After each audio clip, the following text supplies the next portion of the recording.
What is up, everybody? Welcome to another episode of Limited Resources. This is episode number 455. My name is Marshall. I'm one of your Limited Resources. I am in Seattle.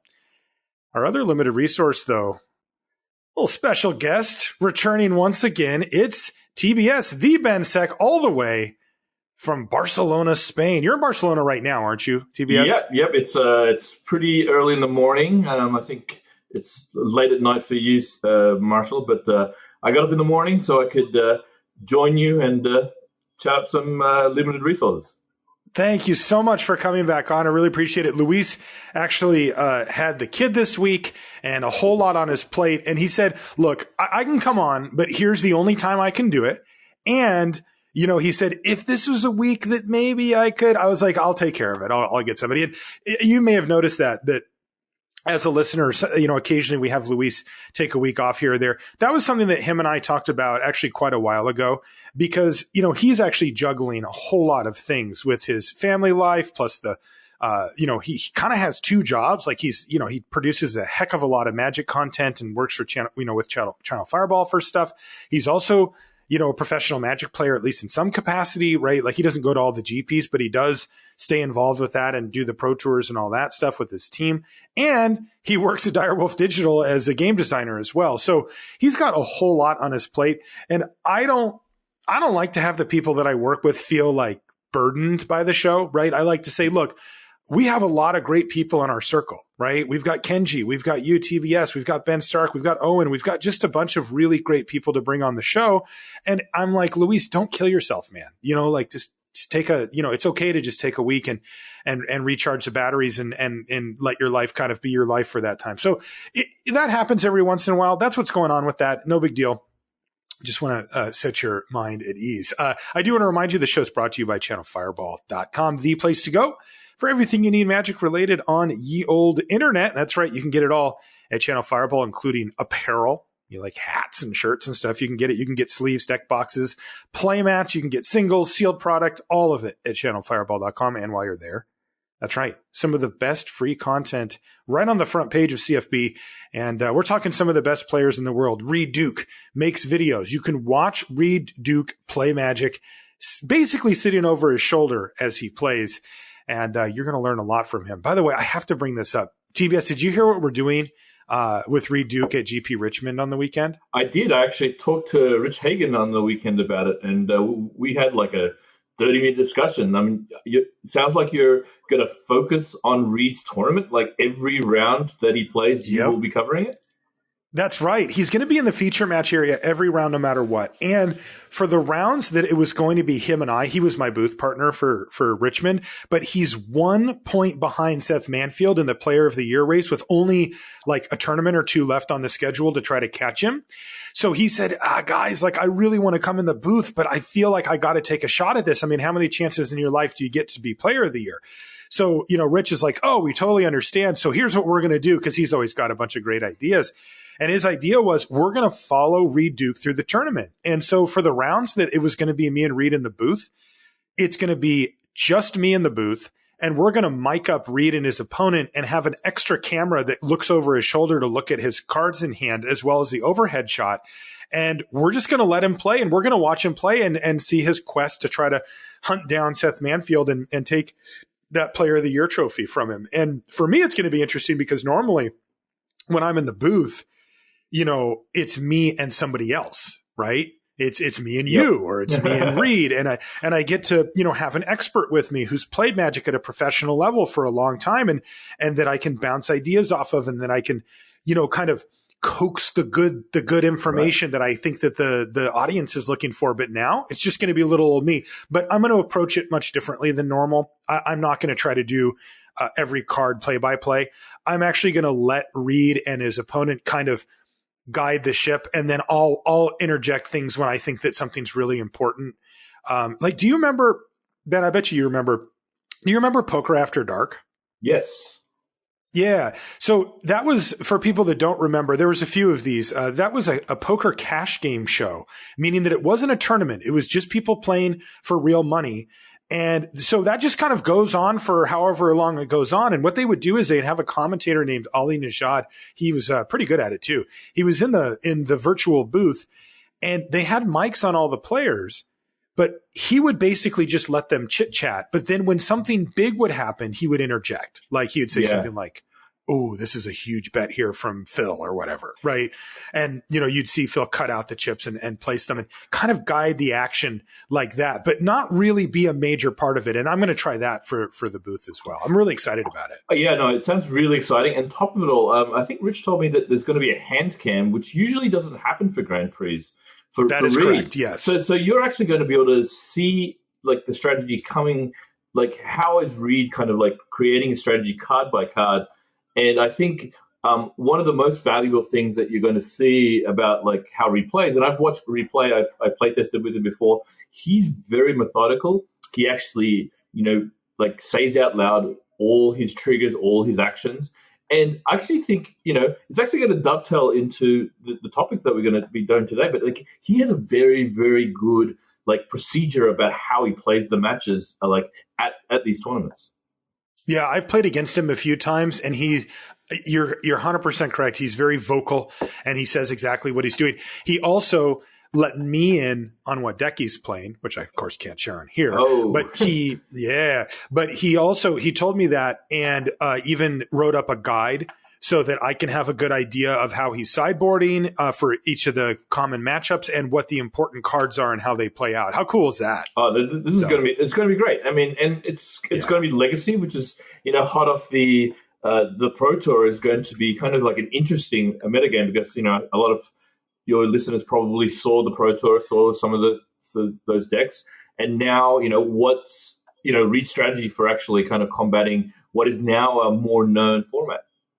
Yeah, that's going to be great. All right, channelfireball.com. There's our little tangent. The show is, of course, also brought to you by you, dear listener, via the Patreon. Patreon.com/limited resources is where you can go. If you'd like to support the show, we appreciate each and every one of you who choose to do so. Thank you. Also, if you're a patron, you get to be eligible for the Patreon question of the week. This one comes from Anthony, who says, oh, this is good. Which Magic players do the two of you look up to, and what have you learned from them that's helped shape your game? The podcast rocks, and the episode with Huey and Ben Stark was amazing work. Thank you, Anthony. I really appreciate that last comment as well. I really want to know this for you, right? Because you've been exposed to like many of the game's best players because you've played the game for a long time now at a very high level. And that's meant that you were around testing teams, testing partners, played against, played with, honestly, some of the best players ever. Who do you look up to and what have you learned from them? Yeah, it's an interesting question because I think like I have a default answer that's very kind of, it's kind of obvious. In some ways, I've actually, let me restate that. I think that I have a few players depending on what aspect of the game you're talking about.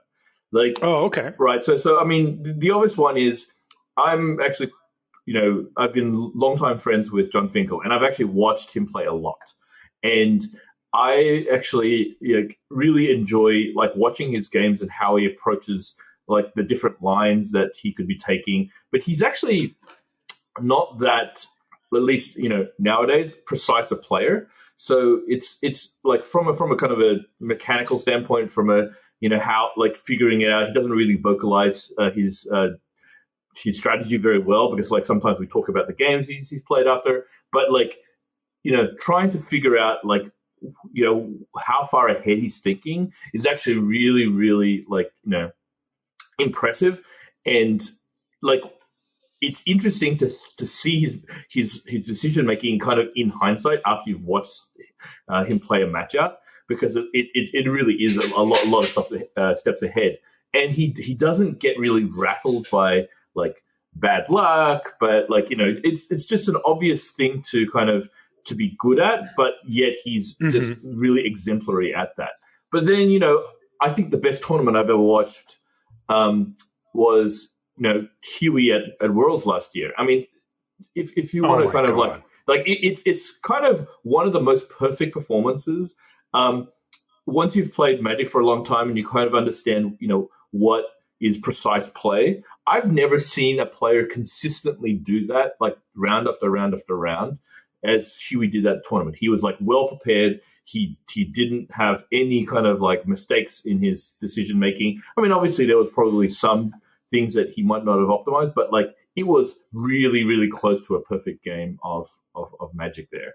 Sorry, a perfect tournament of Magic, which I think I've seen perfect games. Lastly, this is an interesting one, but I actually have worked with and playtested with Matt Nass recently. I mean, not recently, in the recent years. And the way he talks about like decks, and actually with Sam Party, like they actually are a really formidable like deck building team. And I actually like have been super impressed with those two who are younger. I mean, they're considerably younger. They're about 10 years younger than me or more. But they have a really, really good understanding and methodology on how to build decks. And I've actually been really, really just, like happy to kind of like see their process. I played a deck in the recent Grand Prix Prague that's based on something that they both came up with, the Hardened Scales deck. Oh, yeah, right. Yeah, those guys are fantastic. They're also really funny. Oh, yeah. Like with each other. Like Sam just he kind of knows Matt's idiosyncrasies and heads them off at the pass a lot of the time, and it's really funny just to watch. Yeah, for me, go on. Oh, go ahead. No. I just really expect. I mean, they're obviously both have like great resumes, but I expect them to have almost Hall of Fame kind of resumes in kind of future years. Oh, I wouldn't be shocked at all. The people that I tend to get a lot out of watching are the Owen Turtenwalds and Jerry Thompsons of the world. Mm-hmm.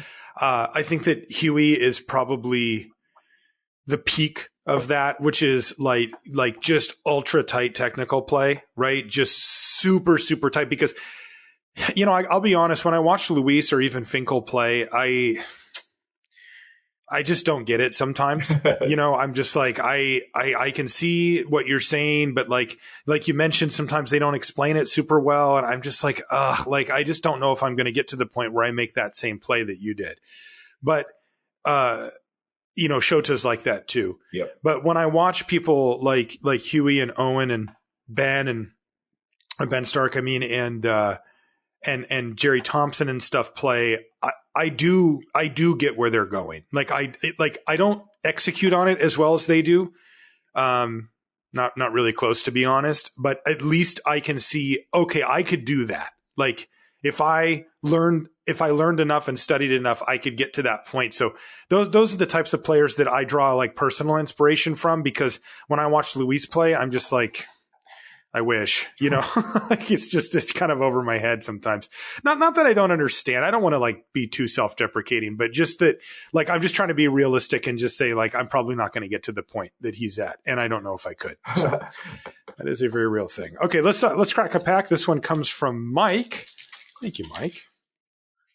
What pack do we have M19 here? TBS. M19, my friend.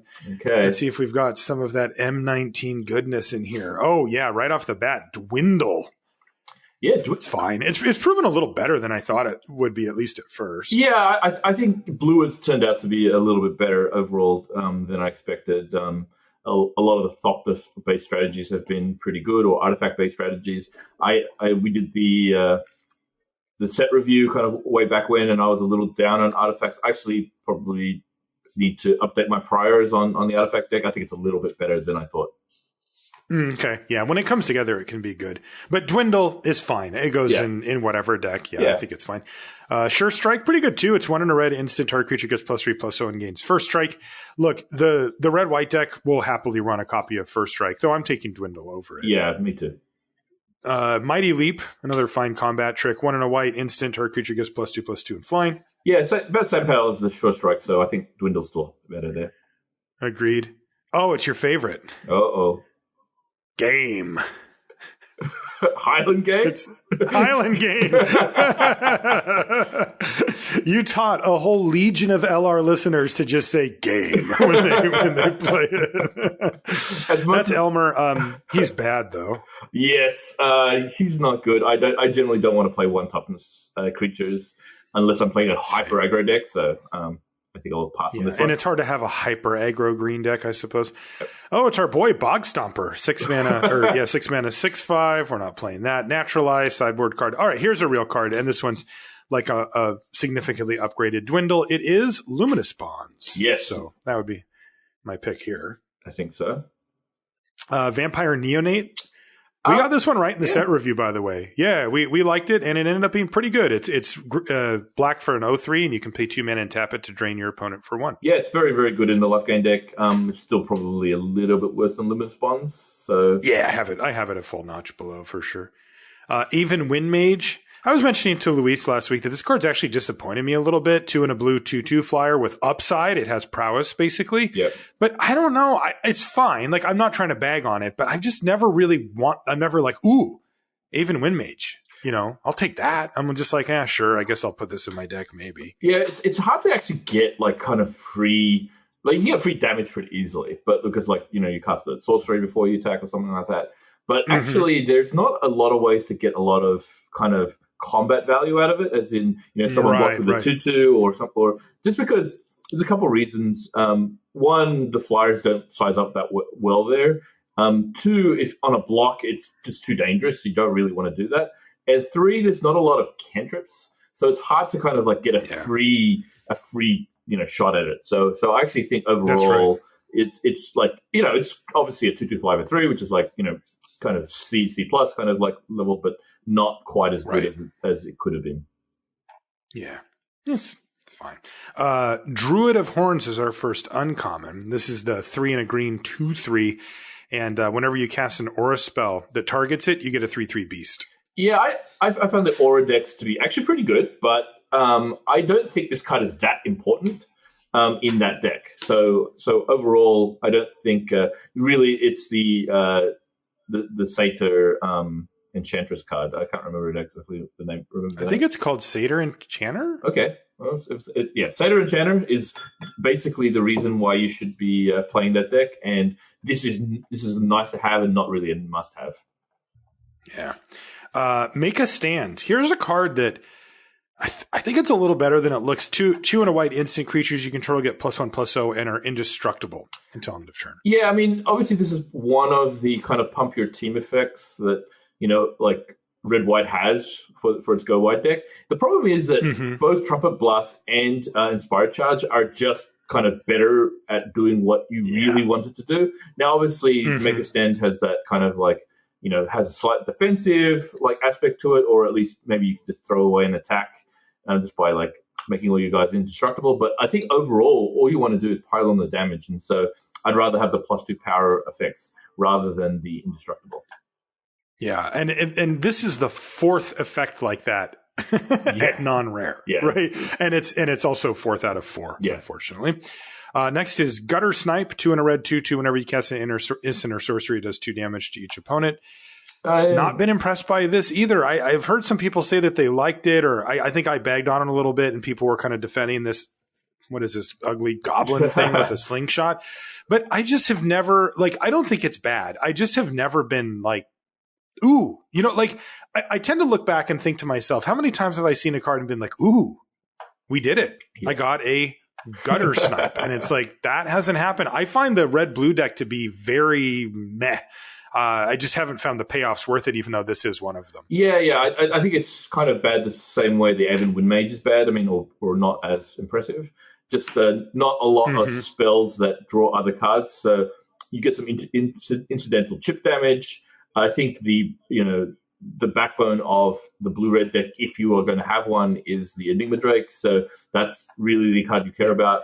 Also, the 2/2 is just invalidated pretty much immediately as soon as you cast it. So this is basically an enchantment that can get killed. So really overall, like you don't want something like this. Yeah, we did an archetype breakdown, and I forgot to include Gutter Snipe as one of the key payoffs in the red-blue deck, and I got called out for it. But then I was kind of like, It's because it never matters. It's okay to not have it on the list. Like, I don't really care about, like, they were right, of course, that it should have been noted. But at the same time, I'm kind of like, I also don't really like it that much. We got a foil. Ooh, what is it? Foil, perhaps best artwork in the set. Wall of Mist. Oh, that's a good one.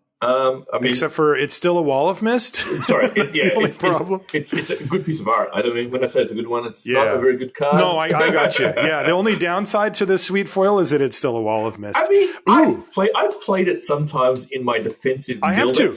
Mildex especially. Hey, I have too. Yeah, dude, BDM got me so bad with that corrosion. Oh yeah, whatever it's called. I think that card's good. I can't pass one now. It's all I do. I was streaming today, for Wizards, #sponsored, and friggin' I got one in this really solid blue-green deck that I was working on, and I'm just like, fine. And the chat like bullied me into it, and I took it. Yeah. Of course I milled somebody out with it too. The worst moment of the whole day was when I played it and my opponent I played it turn 3 on the play and they just snap Reclamation Saged it. And I'm like, no. I mean, worst feeling ever.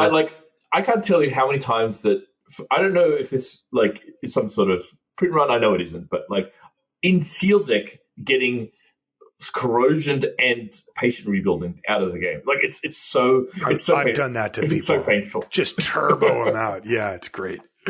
All right. So we've got kind of interesting actually, TBS. So we've got a rare. Spoiler alert, we're going to be picking it. But we've also got somehow an emblem for Tezzeret and the double face card for Nicol Bolas. Oh. Unfortunately, our rare doesn't line up with either of those, though it is still quite easily our first pick. It is Demanding Dragon. Oh, yeah. Very, very clear first pick. Probably one of the best cards in the set. 5. I agree. Yep, I think. Yeah, 5 for 5. I mean, honestly, the come to play ability or into the battlefield ability is just gravy. Obviously, it matters sometimes, but there's a reasonable amount of like tokens and kind of junk on the table, so a lot of times it won't do too much either. And so the 5 damage is either irrelevant or like you just get a little bit of extra value. Yeah, but easy pick. Yeah. By the way, I give away all these rares.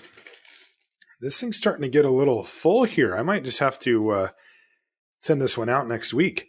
I've got in here... what do we got? A Vivictus Asmati, a Tezzeret. Oh, we got a Tezzeret, and now we have the Tezzeret emblem to go with it. How do you like that?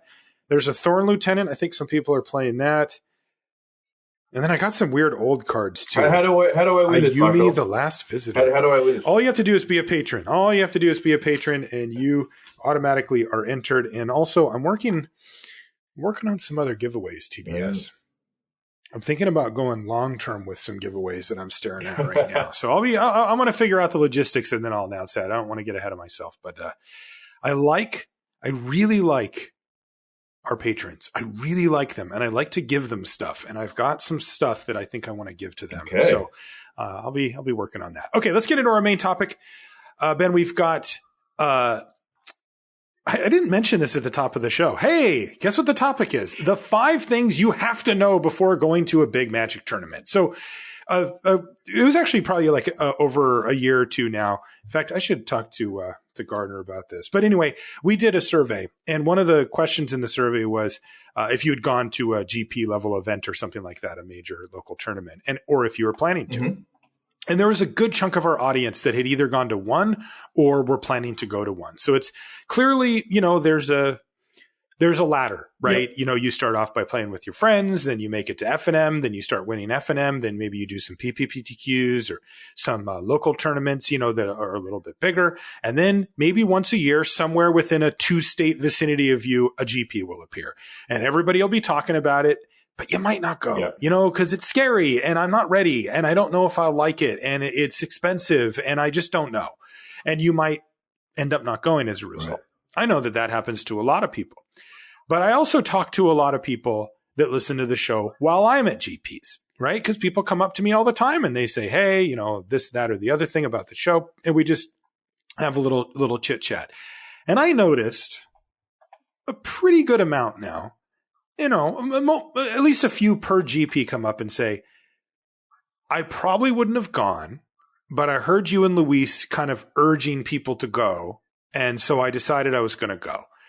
And then they say, and this was so cool. Like, yeah. I'm really glad I came. Right. And I'm just like, I think I want to not only give our listeners who haven't gone or the ones that maybe went and didn't really enjoy it, another nudge, but also to clear away any possible obstacles. So what we're going to do is we're going to talk about the 5 things you have to know before going to a big Magic tournament.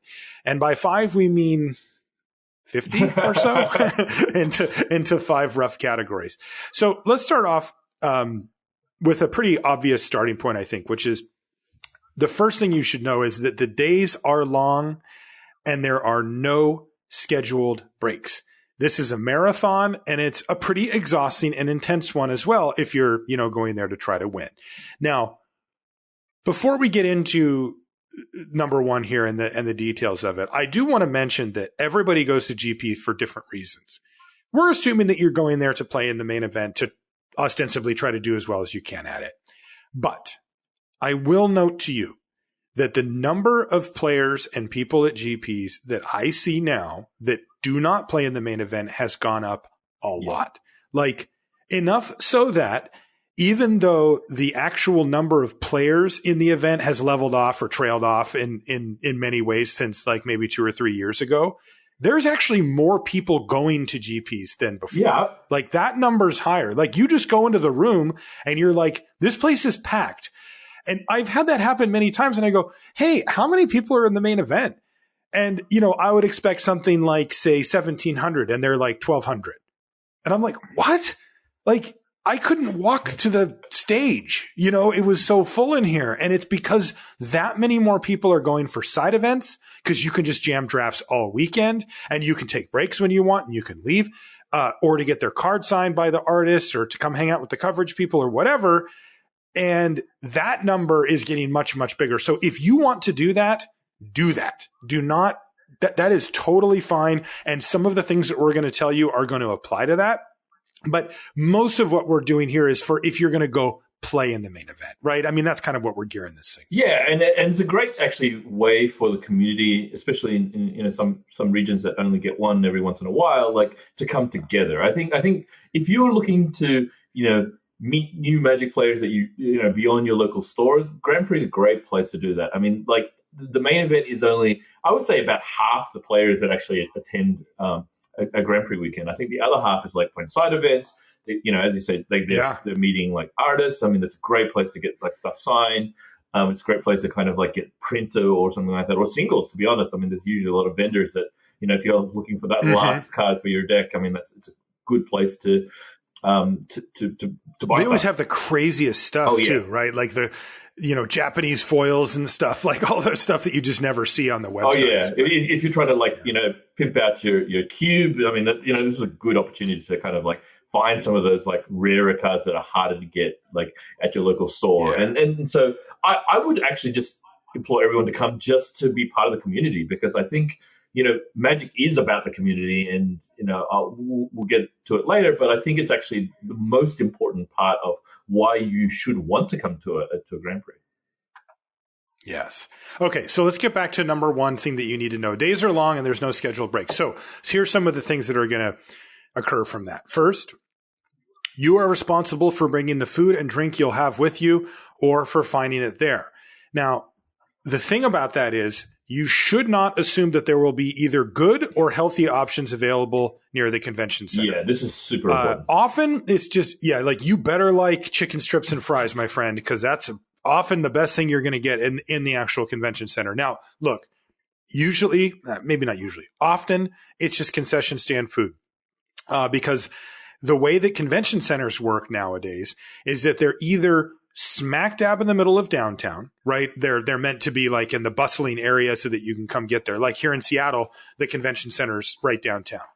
But many of them are built by the airport now. Mm-hmm. And the ones that are built by the airport are cheaper, right? Because you don't have this like extremely expensive downtown area, but they're also traditionally away from everything. And if you get to one of those, you might get lucky and have a strip mall or some fast food around, and that might be the best. And it might not even be that close either. So oftentimes you're just stuck with the food that ends up being in there, and it can be terrible, right? I mean, I've eaten some absolutely disgusting stuff at the convention center. Yeah, no, I mean, I would definitely like look to plan what I'm going to eat, like, you know, with what I bring. I mean, like it sounds kind of funny, but like bringing a packed lunch is actually a much, much better option than kind of doing the convention center food. A lot of times, you know, if you have like, you know, if you want to bring some water, I'd rather have my own water bottle. Just because it's going to be easier that way. And, you know, I don't want to have to like pay for the bottled water, like, which is generally a little bit more expensive at these convention centers. And also, you know, as we'll get into, because there are no like scheduled breaks, the breaks tend to be not that long. They used to be like, you know, 10, 15 minutes between rounds. Maybe if you're lucky, you get 30 minutes, but it's not enough to go somewhere and sit down or even go somewhere and line up because, you know, as you would expect, there's thousands of people at this convention center. So, you know, you may be caught behind a line. So I would bring my own snacks. I mean, you know, things like nuts, trail mix, you know, snack bars and stuff like that. I think those are the ways to address that. And to be honest, I would generally suggest have a hearty breakfast. I always make sure I get actually up even earlier than the time so that I can actually get a breakfast that is like, you know, has a reasonable amount of like, you know, let's call it heavier stuff so that I can last the entire day. I do the same, by the way, because being in the booth is similar to playing in the sense that it takes up basically all my mental energy, and that makes me hungry. And when I don't eat or have enough food, my brain stops. It's terrible. Yeah. So I try to load up ahead of time as well.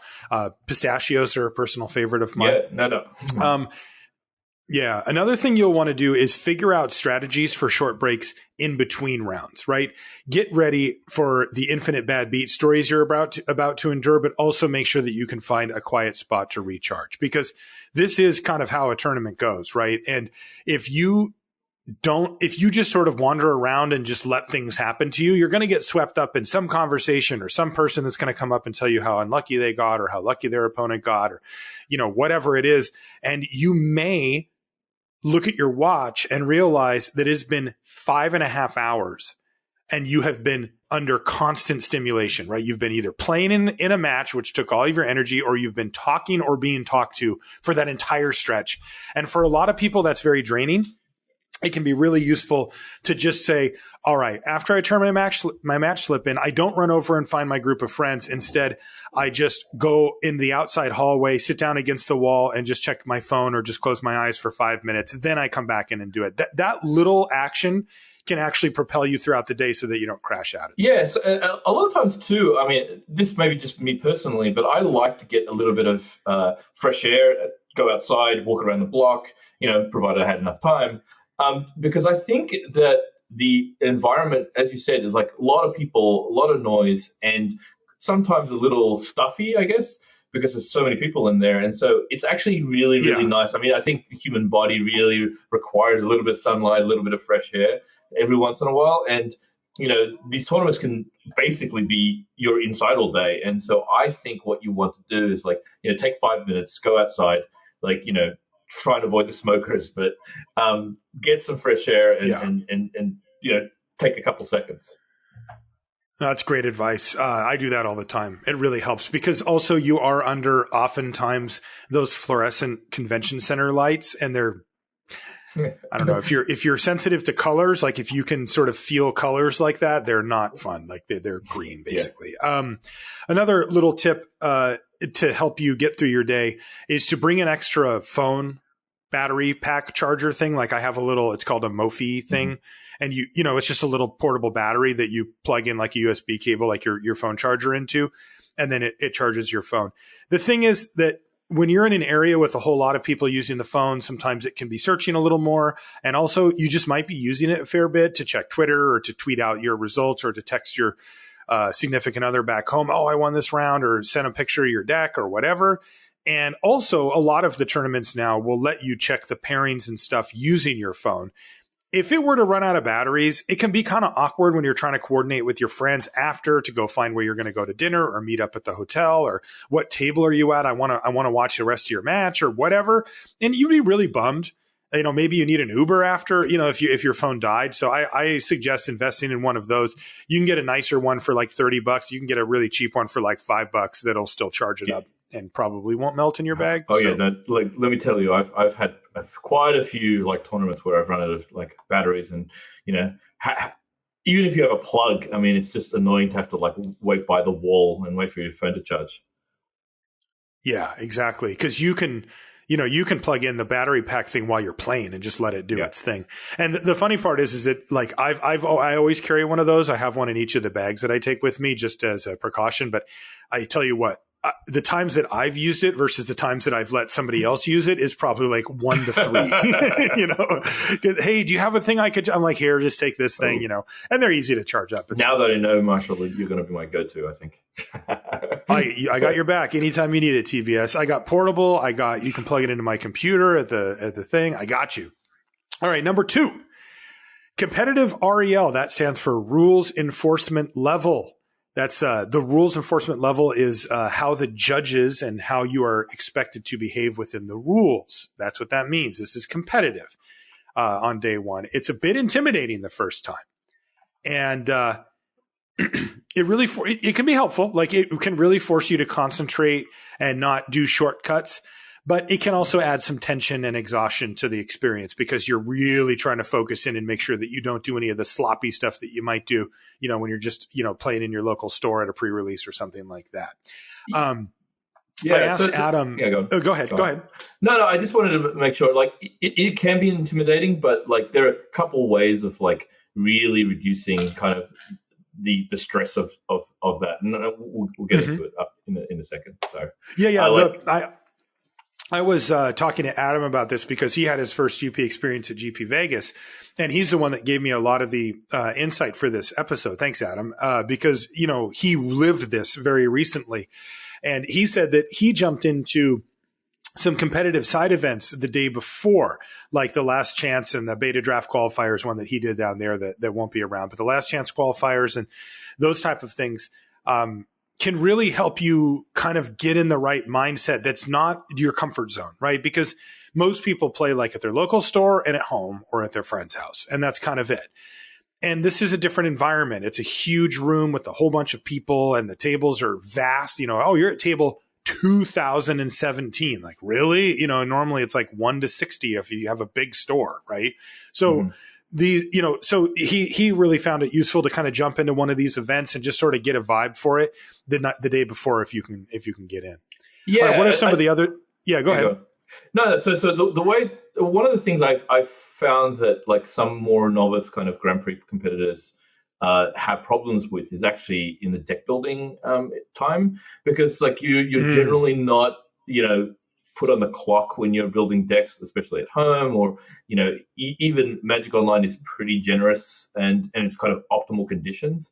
One of the things that I would probably try and avoid, and you see this a lot, is like don't kind of when you're doing the deck registration, don't get too kind of attached to the cards you're looking at, like when you're like first opening them and registering them, or like when you're checking your opponent's one, like just try and just do the game procedures, like write do the deck check without like thinking, oh my god, this is awesome. You hear a lot of like audible gasps, like when like a foil like Mythic is open or something like that. Like that stuff really doesn't matter so much, and don't worry about it, and like don't try and get to a point where you're expending too much energy thinking about those kind of stuff. Yeah, you have a task at hand in front of you, which is sorting your deck and getting it registered. Then you can, when you're done, run over to your friend and go, I got a foil Nicol Bolas, whatever. That's cool. But, you can shave some time by not focusing on those things. Some of the other things that pop up with this competitive REL and the fact that you're going to be, playing in a very competitive environment are that the truth is most of the players probably aren't as good as you think they are. Like, I think that most people, when they go to a GP, envision this like murderer's row of like it's like, all right, who's your first round opponent? Oh, look, it's Reed Duke. Great. I got Paul Rietzel next round. Like, it's not like that. There's a lot of players playing in the tournament. And when you think about it, how many people in the world are really, really great at Magic? How many of them are at that tournament? Probably a handful, 20, 25, maybe 30. If there's 1,500 people in the tournament, your chance of getting paired against one isn't super high.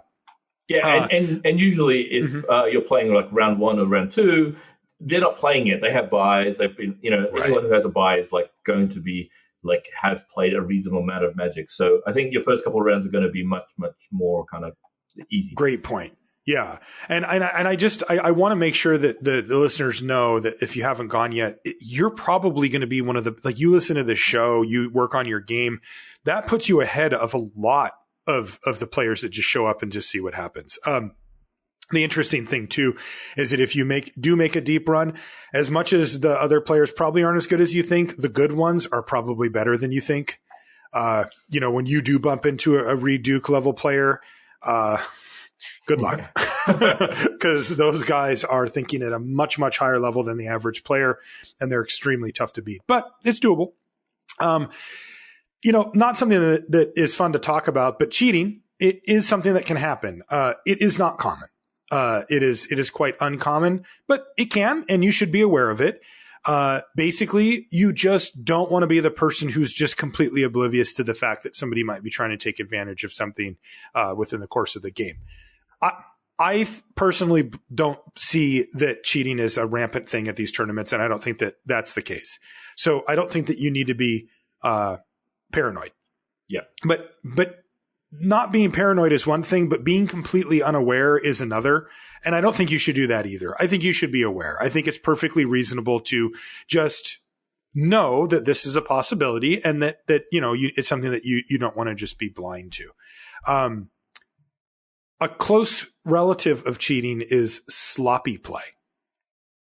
And this is a really more difficult one to see or to understand, because it's just mistakes that people make, and we all do it. Like, this is not, there doesn't have to be ill intent with it, but sloppy play that benefits the person is something that should probably be called out to a judge. And I'm not saying to wait until it benefits them, by the way, just to be clear. I'm just saying that when somebody makes a mistake and it was a mistake that favored them and you don't notice it,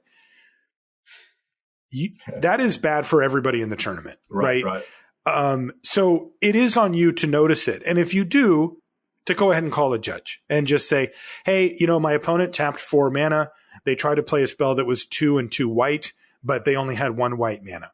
That's it. And then the judge will say, okay, that's a warning. They'll get a little warning, and then they move on, and that's it. And even if you know that the person wasn't trying to cheat you, that wasn't the point. The point is, sloppy play is also something that you're not supposed to get away with at a high rules enforcement level. Yeah, so when you talk to judges, I want players to actually do one thing especially. Just say the facts. Don't try and embellish. Don't try and ascribe some sort of intent to your opponent. I think you're at your best if you have to call a judge to be just very, very straight about I drew it, I looked at extra cards, say exactly what happened, give all the information in nearly every case. If you happen to be sloppy, I just played a Grand Prix last weekend, and there are some mechanical issues that sometimes turn up. I instead of revealing the top card, I accidentally 2 of them stuck together, and I revealed the second card, and I said I revealed the second card, and those kind of things. You just have to be very, very straight, and as long as you're honest about it, all that will happen is you get a warning, and then they'll try and repair the game state. So don't get too flustered, don't get too intimidated by the situation. Just be very, very kind of matter of fact about how you what happened, and as long as you're honest, I think you just have a really, really good chance that nothing detrimental will happen there. Totally. And another thing that I think that is it can be really important is to not be afraid to call a judge on yourself. Oh yeah. It's okay to do that. If you mess up, which again, we all do, the expectation is not perfection. You just call a judge and you can tell them what happened, similar to what TBS just said, and then they'll repair it the best they can. It's better to do that than to risk any miscommunications. I think that one of the things that players that aren't used to being in this world kind of have to become acclimated to is that it's on you. How to put this, TBS? What I want to say is it's on you to show that you're not doing anything untoward. Yes. Like I actually had it again. Another the highest level players do that at least. I guess that's what I should say. Yeah. No, and calling on yourself is actually really important. I think for ethical and clean play. Like I forgot to sideboard one game, so I actually had forgot to de-sideboard from the previous game, and I had a card in my deck, and I was searching my deck for some search effect. I noticed it. Like it's very, very easy. I mean, you see this, like you hear about this all the time. Like there's a little bit of chance, like, oh, no one's going to find it if I just keep shuffling.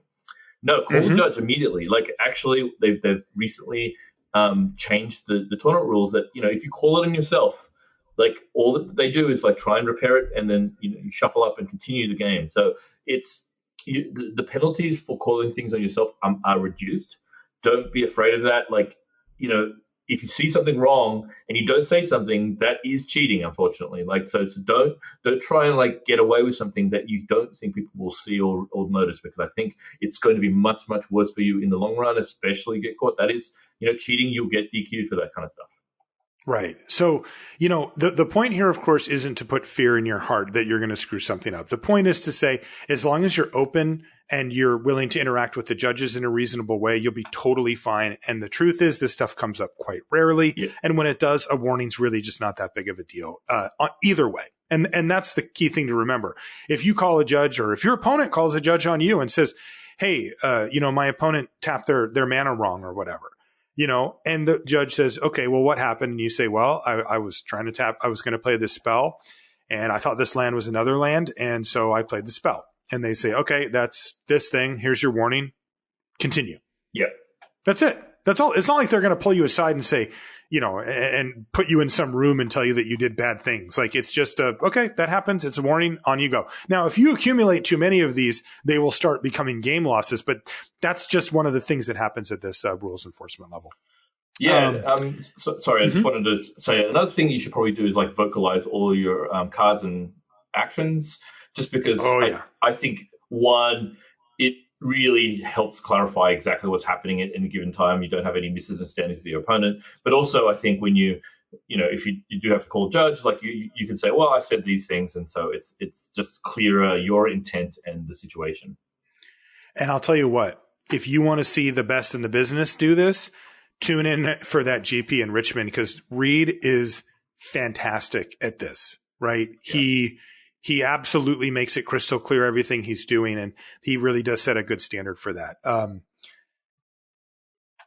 Another one that doesn't come up that often, or that you might not think about. It's totally okay to ask to read an opponent's card or look at an opponent's card. Don't be afraid to do that. In fact, the best players do that all the time. They don't have any fear that they're going to look silly because they don't know the cards. It's just like, I just want to double check. Just let me read it.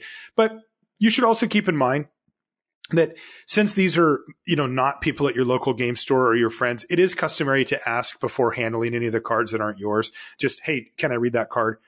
That's just a good, just being polite, right? Because look, these cards are worth a lot of money, right? Yeah. Like we all know that. And nobody really likes it if somebody just sort of, well, let me take a look at that thing and, just grabs a card of yours. It's like, just be polite and say, can I read this?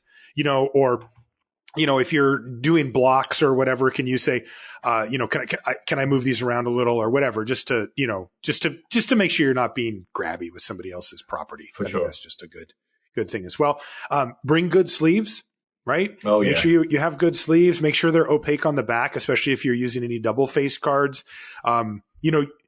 We've all had, I think we've all had the sleeve experience where you get the really cool looking ones and you start busting sleeves like, halfway through the day because they're crappy. And when you shuffle them, they break and you're constantly replacing sleeves or they're worn out by the end of the day. Just invest in some decent sleeves. They don't have to be, super expensive, whatever ones, but just don't get the really crappy ones because those will break and they also get marked very quickly and they're just not very fun to play with. Either. Yeah. I would generally, if there's a time to invest in new sleeves, it's generally the beginning of the day of a big tournament. So I would suggest that, if you got, like, I understand not everyone can afford to like buy new sleeves all the time, but if you know there's a big tournament coming up, like, that's a great time, because I think pack fresh sleeves are the most likely ones not to be marked via your own kind of like general gameplay. And again, you'll see there's an undertone to a lot of the things that TBS and I are saying, right? Like, you might think, well, why would I'm not marking my sleeves. Why would I care? And it's like, no, it's on you to project to the world. I'm a clean player. I play by the rules. This matters to me. Yeah. Right. And again, you're just always looking for ways to make sure that that's what you're doing. Bring a pad and a pen for your life totals. Or one of those boogie boards also works if you've ever seen those. They're the ones that you can write on and then hit a button to erase it all at once. You cannot use your phone. You cannot use a die to track your life totals, and you must track your life totals and your opponents. Yes. It's not optional at this rules enforcement level. So don't just say, oh, you're tracking life totals. Cool. Yeah. That will not fly. You need to do it yourself as well. Most people know this, but this is some of the things that it's a little different from your local game store. Not a big deal, but just something that you should be aware of. Yeah. And another thing I think, even though you shouldn't use dice for your life totals, you actually should have like just a handful of dice like with you, because there's a lot of like cards in Magic now, pretty much every set, that have like +1/+1 counters, -1/-1 counters, and you should like very clearly represent that, and something that isn't easily changed. So like, don't use scrap of paper a lot of time. I think in this case, I would have a bunch of dice. Have them ready to put on your cards. Another thing too is that it is usually pretty cool to get the tokens for your deck, especially in limited games. Just like go to the judges table, try and get some tokens, because it's sometimes I'm a big stickler for that. Yeah, if you use dice, if you use like a scrap of paper, sometimes like the orientation, whether it's tapped or not tapped, doesn't appear. And again, a lot of the stuff that we're talking about is about clarity, and so tokens are the most clear way of like real tokens are the most clear way of indicating what they are, what their state is, and so I would just say, before round one, just go up to the judges table. They usually have a bunch of tokens, or if you have your own special tokens you want to bring from home, those are cool too. Just make sure you have them with you, because I think all you want to do is just be very, very clear with the game state. Yep. Again, you see this general press towards being as open and clear as possible. Another one, always shuffle your opponent's deck. Like, even if it's just like before the game, or even during like a thing, they'll shuffle their deck and then they'll put it in front of you. You don't need to go crazy. Like, you don't need to, do a whole bunch of shuffles, but at least give it a good, 1 or 2 or 3 shuffles and then a quick cut. If you can just cut it. I think that they allow you to do that. I can't remember. They've changed it back and forth, yeah. But the thing that you never want to do is just tap the top of their deck and be like, you're good. It's a rule. Like, you have to randomize your opponent's deck. So pick up their deck, shuffle it just a couple of times if you just want to get it over with, or if it was just for a quick fetch land or whatever, and hand it back to them. But just don't be the person who's like, tap, you're good. That is not a good habit. Yeah. And I think it's maybe even against the rules. I don't know, though. Yeah, no, I think it's mandatory to actually shuffle at least cut like once or twice.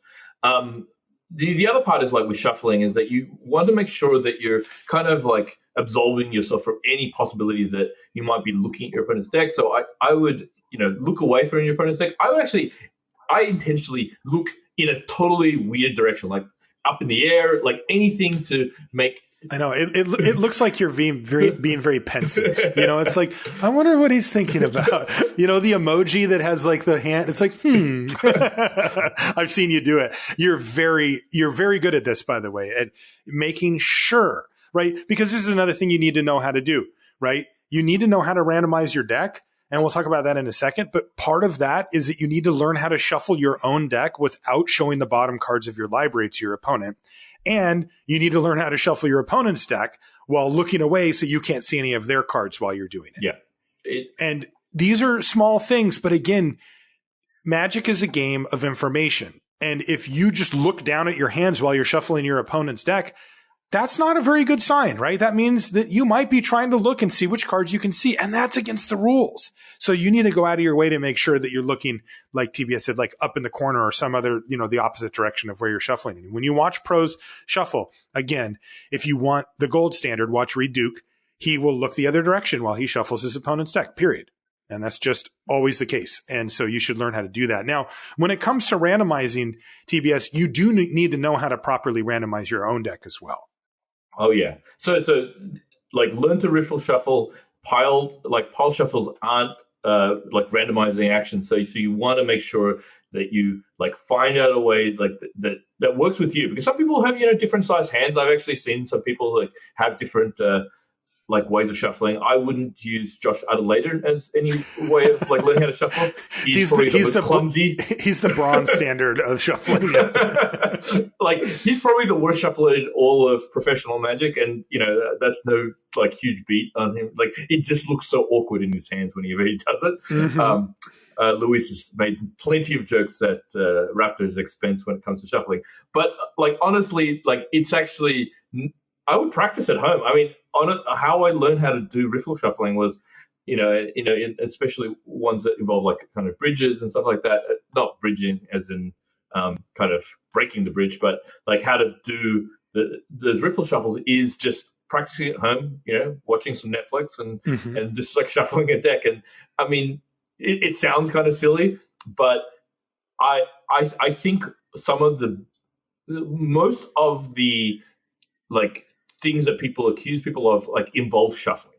So if you know how to do it well, you just won't get accused of these things. Mm-hmm. Yeah. And you should understand, it's about 7 times, right? Like that's the sort of recommended to get your library done. And again, like pile shuffling, you can just skip. Like I know people say that they're counting their deck when they do it. TVS, I've never understood that. Why wouldn't, if you were going to count, wouldn't you just make one pile? Yeah, I think also the one pile is a little bit problematic too, just to be perfectly honest, because it looks like you're looking at the backs of your cards. Oh, sure. But I'm just saying, if you literally just want to count your deck, you wouldn't like make a pile of 8 different cards, right? Yeah, no. I just don't get it. I think in general, it's just a time waster. I never do it, ever. Yeah, and while technically you're allowed to do it once per game, I would actually try and like get it out of your shuffling technique in general, just because I think it's a waste of time. I mean, these matches are timed and you want to have as much opportunity to not get a draw. I would just try and get pile shuffles out of your game procedure. I agree. Okay, number 3 on our list is a little bit mundane, but very helpful. And this is part of a larger strategy that I like to employ, which is to try to sort of pave my way ahead before I actually have to do a thing so that I'm more comfortable when I have to do that thing. So go to the site the day before, if you can. If nothing else, just to figure out the logistics, right? How they post the table assignments, where the tables are, where everything is. When you get there, you want to find the main stage while you're turning your winning match slips, because hopefully you'll have to do that a lot. You're going to want to find the hall where the actual tournament is. You may not realize how big some of these convention centers are. Sometimes, like I'll punch it into maps and it'll be like 8-minute walk to the convention center. I'm like, cool. I get to the convention center and then I walk 10 more minutes inside of the convention center to get to the hall that the actual GP's in, because there's so many of them. And if you just cut it a little close and go, hey, taxi driver or Uber driver, take me to the convention center, and they drop you off, you may not realize that you still have actually a long way to go and you don't really know where to go. If you go there the day before, you'll know, okay, it's in this room, it's down this hallway, and now I figured it out. Print out your deck list and bring it with you if you can, or you can submit digitally sometimes as well, depending on the tournament. It's always good, though, to have this done ahead of time rather than trying to do all this on site. It just gets really hectic and it's hard to find a place to sit sometimes and all that kind of stuff. You're going to want to bring a backpack or bag, but I really do recommend this. Only take the stuff that you need to take with you. Oh, yeah. No. I just find traveling light so much nicer on your body and on your experience. And it also just frankly reduces the risk of losing your stuff or having it stolen or whatever. I know you might have a trade binder and you might think, well, maybe I'll do a trade. If you're not planning on trading, leave it behind. Like it is heavy and it's going to weigh you down and it's going to get in the way. And there's already so many people trying to all move different places at once that you'll be pretty happy if you just have like a light bag, like a smaller backpack or a side bag or something like that. Yeah, and actually, so here's another thing. This this is this is something that's constantly happens, especially in North America for some reason. You should have like one layer that you can bring, like a hoodie or some sort of like sweater, because it can get kind of cold in these sites, and Yep. your personal comfort is actually really important. So I would always have like some layer that I can actually remove or put on, because it, you know, the difference between outside and inside can be really, really different. And so there's actually nothing worse than actually feeling too cold and thinking about it all the time during a match. So I would try and like look to bring things that like improve the comfort level of my day, and a sweater always helps. Yeah, that's a great one. Yeah, light jacket, limited resources jacket, something like that. Always watch your possession at all times. Now, you can't do this while you're playing, so some tricks you can use are to tie your backpack or your bag around your leg or the chair leg when you play, just so somebody can't pick it up and take it away. Some people put it between their feet on the ground in front of them. That way you kind of have a physical contact with it. You just don't really think about it. Again, you can see how if you're trying to do this, you don't want to have a huge bag with you. And also the fact that, there are some people that can go to these events to try to take advantage of people who are distracted and take their stuff from them. Always keep get into the habit of like, when I'm packing up from the table, what do I do with my deck box? Do I just hold it in my hand? Do I put it in my bag? Do the same thing every time so that you get that sort of muscle memory. And then when you reach into your bag, when the round starts, you already know your deck box is going to be in there because you do the same thing every time. If you carry it around with you, there's going to be a time that you set it down to say something to somebody or grab something or whatever, and it will be gone. Most of the times, Magic players are really great, and they'll turn it in, and you'll get it from the lost and found.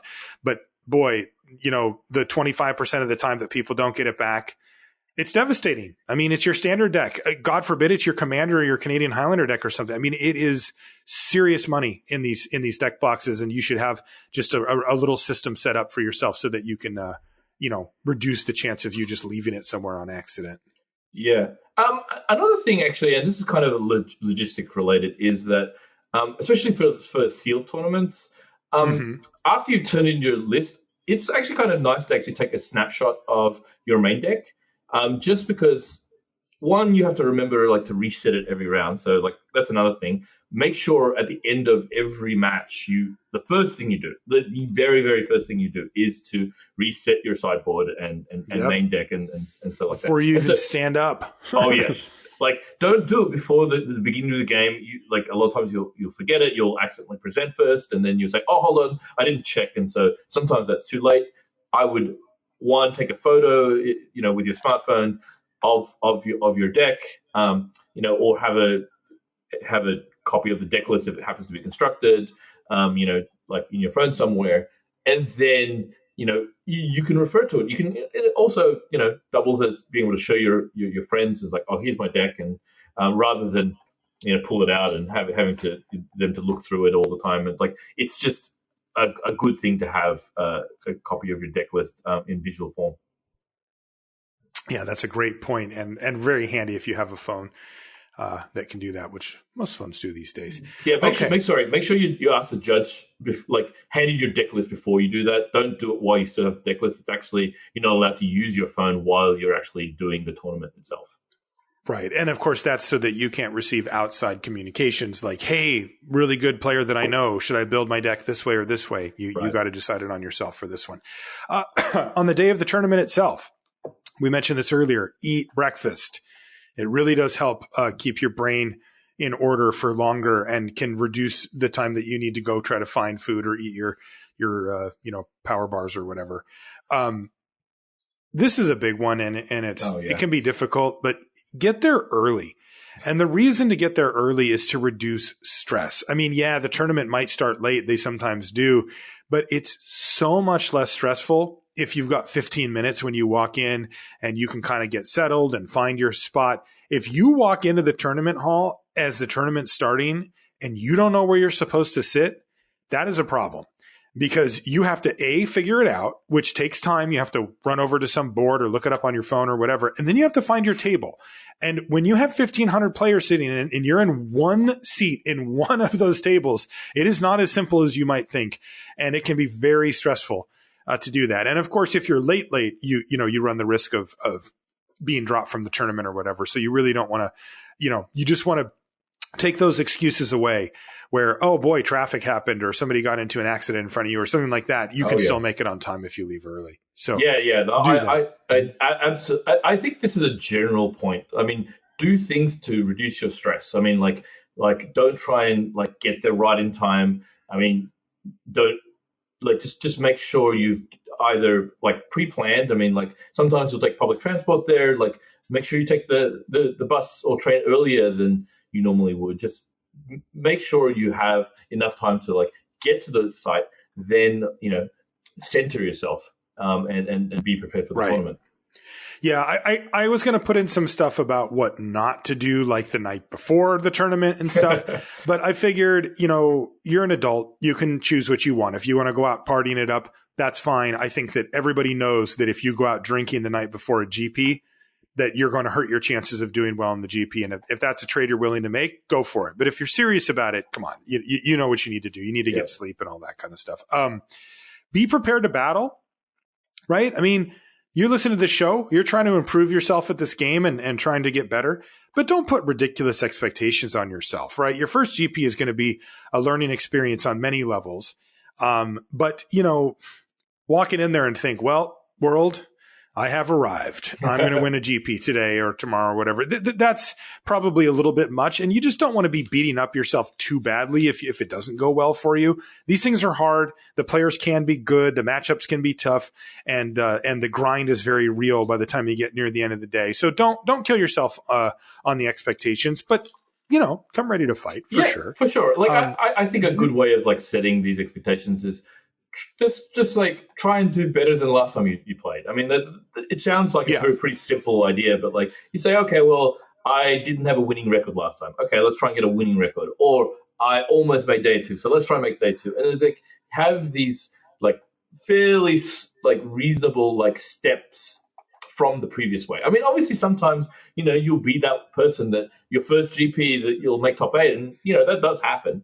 But like the expectation that that's going to happen is the thing that causes some stress.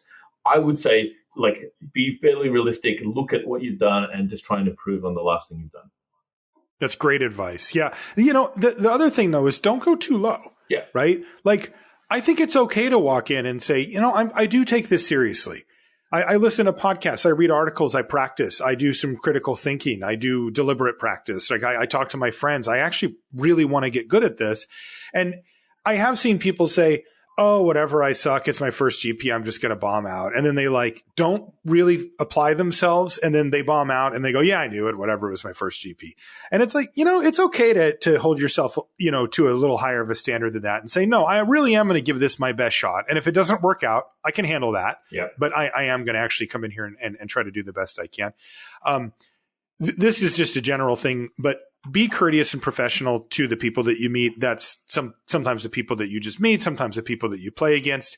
Some will want to talk to you, right? Like while you're playing, others will not. Respect them either way. Yeah. Some people, it's very mentally taxing to play Magic at a high level, and they don't have the extra brain space to carry on a conversation with you, so they might be a little quieter. That's okay. They're not trying to be mean to you. Just let them do their thing. Other people will not shut up. They will, hey, where are you from? Where are you? Oh, you did that? Oh, wow, red, huh? You like red? I like red too. It's like, okay, buddy. And, as long as they're not going too nuts, that's cool too. Let them do their thing and you can interact with them as much as you see fit. But just make sure that you're courteous and professional of them regardless. Yeah, I think keeping a very friendly demeanor, actually generally, like you should definitely, when you come to the table, like ask them the name, verify that it's the same name that you actually saw on the pairings board. It happens a lot of times that you accidentally go to the wrong table or your opponent goes to the wrong table and you don't want to start a match that way. But it also doubles as a way of like introducing yourself. Just say, my name's Ben, and like once you start like talking, you can kind of like, have some sort of connection because you've at least know their name. Also, one thing that I think is just good sportsmanship is, wishing them a good game. Like, you don't have to wish them luck. I know some people say, well, I don't want to say good luck to my opponent because I really want to beat them. Yeah, okay. We'll say, I hope we have a good game, and continue on. I think like just having a little bit, and it doesn't have to be a conversation, just, acknowledgement that your opponent is not your enemy. Okay, your opponent is just another person playing the game, and you're just hoping that you have an interesting game, a very fun game, or like a challenging game. And I think that's like, just don't like. I actually think verbalizing that is actually pretty important, because I think it means that you acknowledge that they're a person and not just someone to run over. So if my opponent mulligans to 6, should I verbalize 5, 5, 5, 5, 5, 5, 5, or should I just keep that in my head? Well, it depends if your opponent is Louise, and I'm more than happy to do that in those cases. Yes. No. To be perfectly honest, I'm thinking that you don't. I shouldn't say that. Okay, I don't want to do that. I'll remember. Right. Just keep it in my head. Another one. Take your losses with grace. Right. Remember, there's only one happy person when the GP's over. Right? The person who won it. Everybody else feels like, oh, I got mana screwed, or I didn't get there, I didn't get lucky, or I got beaten by a player who I think is worse than me. All of these things sting, right? And they sting all of us, and we all have to go through it. So if you do happen to lose, I'm not saying you have to be like, you played great, I like you, but, shake their hand, right? There's nothing wrong with that, if you want. And then, don't be the salty player. Say good luck next round. Yeah. That kind of absolutely. Thing. And I mean, I think, so I tried, and this is not to kind of contradict what you're saying. I actually try to do that extra, step in that situation. I do compliment my opponent if I think they played well. I do, wish that's them, awesome. Hope you're winning the other one. If I see someone later and I played them earlier, I'll go up to them and say, "How are you doing?" I don't want to have a whole conversation, but I want to acknowledge that I've met you. We have some sort of, kinship relationship now, and I care about that you're more than just my opponent. Now, not everyone has to do it. I think it's great. One thing I've done since moving to Europe is I've tried to learn good games, good luck in every language that's played in Europe. So I can, even if we don't actually speak the same language, I'm able to kind of have some sort of attempt at being friendly in their situations. And now, not everyone wants to do that, but I think it actually makes our community much better if we start acknowledging each other as players, and we're all trying to do the same thing. And it's good to be gracious, and it's good to be just generally friendly. Yeah, that it does make the whole environment so much better. Also, I've got a great one for you. Cinco, cinco, cinco, cinco, cinco, cinco. Just remember, keep it in your head. Just keep it in your head. Just don't say it out loud. Okay. Number 5. And this one is a little more theoretical than practical like the other ones have been. But for the love of all things, have fun. Now, I want to take this a step further, though, because I know it just sounds like, I don't know, kind of like a lot of nonsense for a card tournament, right? But if you aren't all of this stuff that we've described, right? Make sure you have a dice and don't do this and do this and make sure that you're looking away when it's just wow, this got to be a lot of stuff. A lot of these are just small things, though. The truth is, though, if you aren't enjoying this on some level, you're just doing it wrong, right? Why are you doing this? And I want to clarify here, by the way, that enjoying it is different things to different people. I don't just mean yay, fun, I cast a magic card. I don't enjoy magic in that way. I don't find it fun in the traditional sense of other things that I find fun. But I find it very rewarding, very enthralling to me. It takes all of my attention when I'm playing. And, I feel like the things that I want to do are develop my game, execute on the things that I've been working on, learn more things, right? These are the things that I get a lot out of. Now, I wouldn't call that fun in the traditional way, although plenty of people do have yay fun playing Magic. You'll see it all the time at these big tournaments where somebody's like, oh my God, dude, I cast this thing and it was for 100 and I did this thing. And I'm like, that's awesome. But for me, I deeply enjoy playing in these tournaments because of my interaction with other people and my ability to try to show what I can do and all of that kind of stuff. Now, I wouldn't categorize that under the traditional definition of fun, but whatever that is for you, if you're going and you're not getting what you want out of it, then you're just doing it wrong, right? And you either shouldn't go or you should make some adjustments so that it can be. I don't want people to think, because of all the things that we just listed out that can help you have a better time or make you enjoy your experience more, that it's all just procedural, things to remember and don't screw this up. You should be having a blast. I mean, you should be there with your friends. You should be telling bad beat stories, having brags, cheering on other people, having people cheer you on, having your friends watch your match and tell you exactly what you did wrong once you're done, all of the traditional things at a Magic tournament.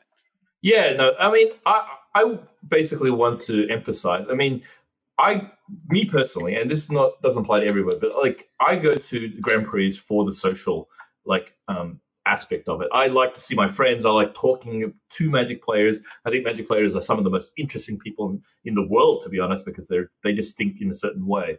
And I mean, I'm originally from Australia, and so like a lot of my friends that I've made actually aren't in Australia. Like I'm friends with pros from all around the world. I mean, not just pros, like Magic players from all around the world.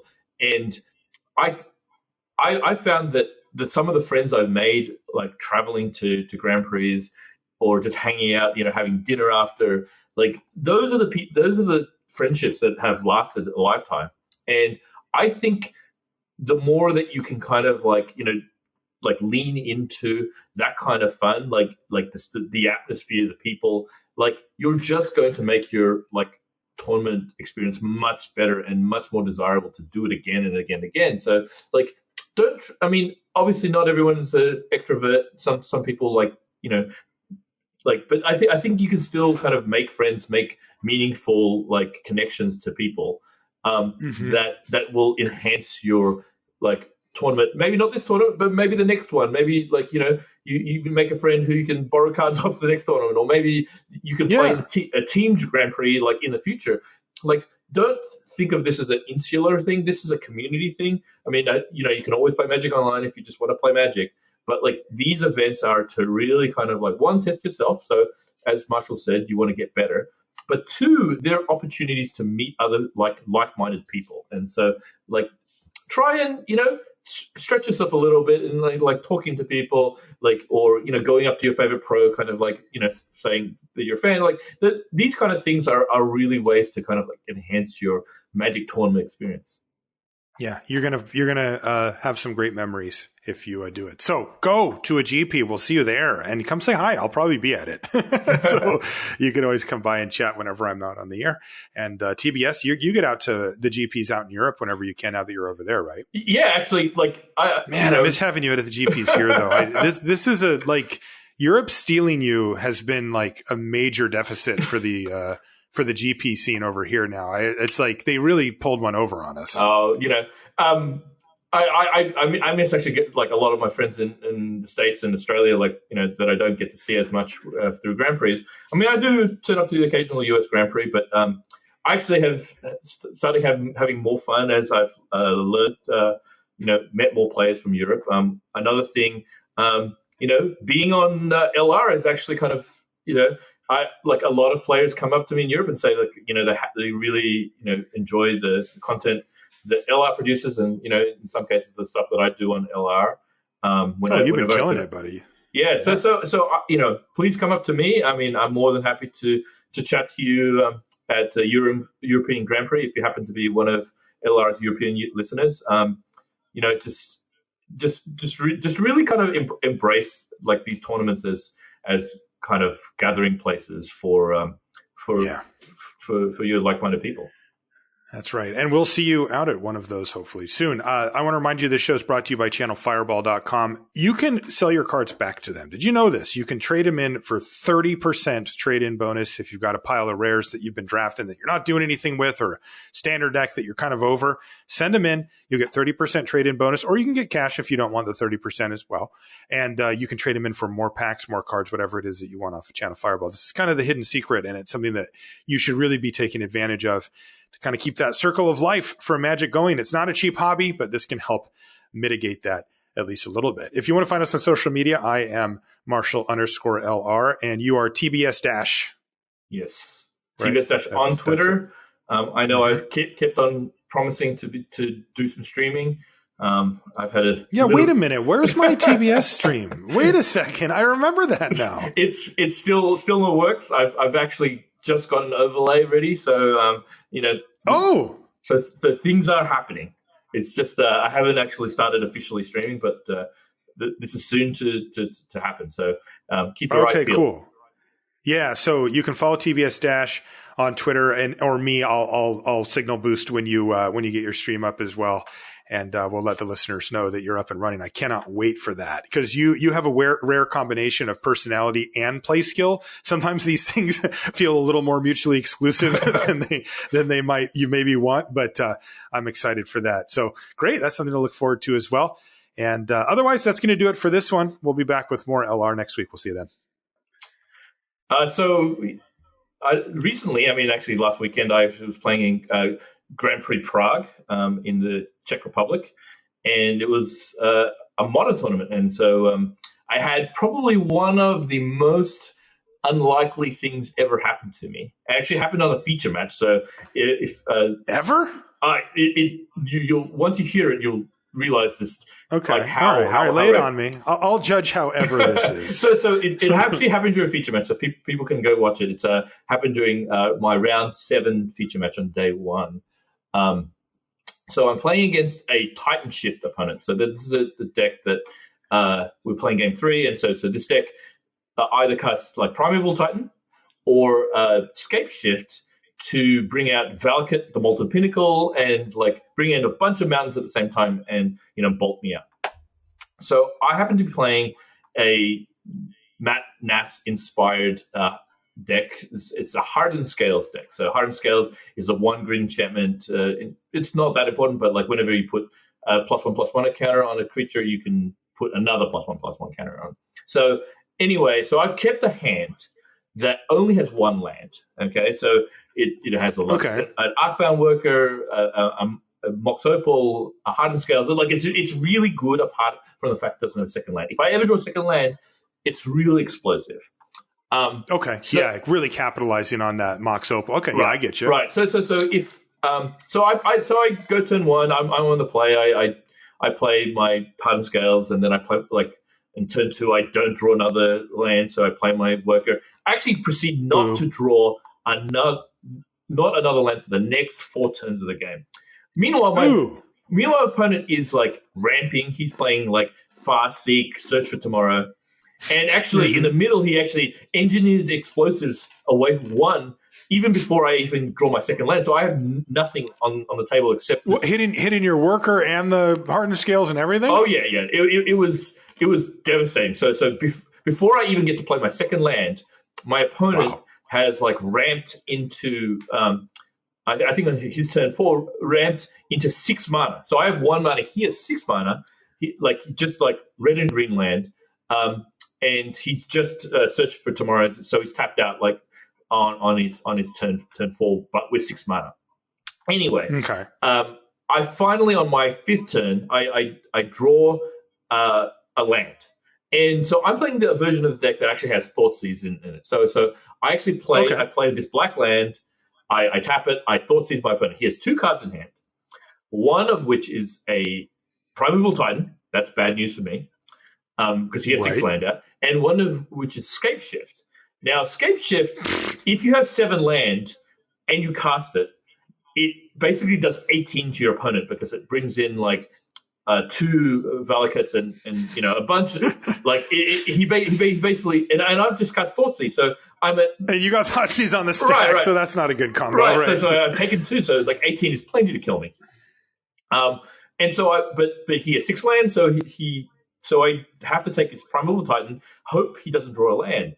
Now, I knew this at the time, but the amount of cards that were live in his deck were pretty much every card in his deck. A land kills me. A ramp spell kills me.